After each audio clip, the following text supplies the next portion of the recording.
Türkiye duvarê rojnamevan û rojnamevaniyê da careke din di rêza yekî ya raporên navdewletî de ye. Federasyona Rojnamevanan a Ewropa rapora xwe ya 2020 eşkere kir.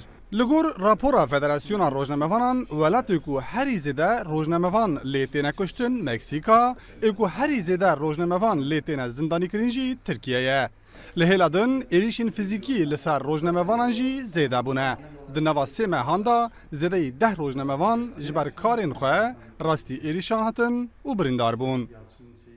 Aslında toplamda uygulanan politikaların sonucu bunlar. Ew encama siyasetên giştî ye ku têne meşandin.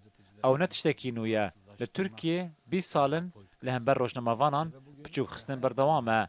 Li hêlekê bi girtin û cezakirinê li hêlekê bi êrişên fîzîkî rojnamevan dibin armanca desalatê. Rojnamevan raya giştî agahdar dikin. Di vê raya giştî jî li wan xweyî derkeve. Ên ku êriş dikin rastî tu siza yan darizandinan nayên.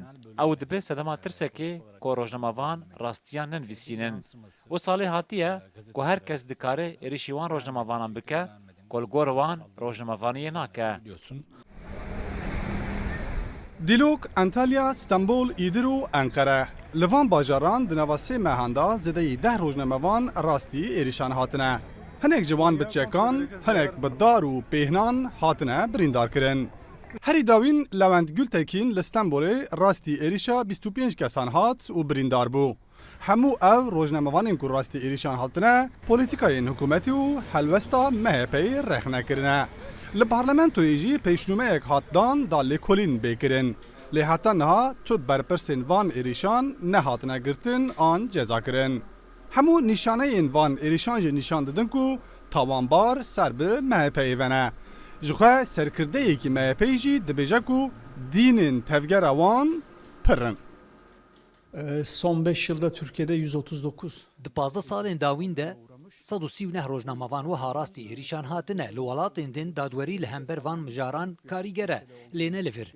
Bi taybetî rojnamevanên ku desthilatê MHP û AKP rexne dikin rastî êrîşan tên.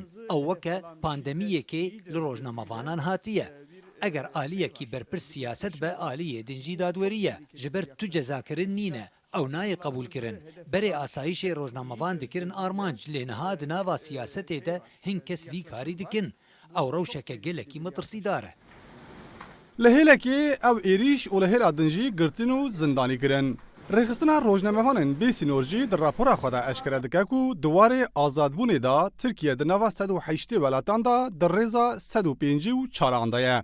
Her wiha Federasyona Rojnamevanan ya Ewropa jî eşkere dike ku di sala 2020 da li Tirkiye 37 rojnamevan hatine girtin û niha 67 rojnamevan di zindanan de ne. Li gorî vê saziyê li cîhanê bi tevahî 229 rojnamevan girtîne. Her wiha sala çûyê li cîhanê 65 rojnamevan jî dema karê xwe dikirine hatine kuştin.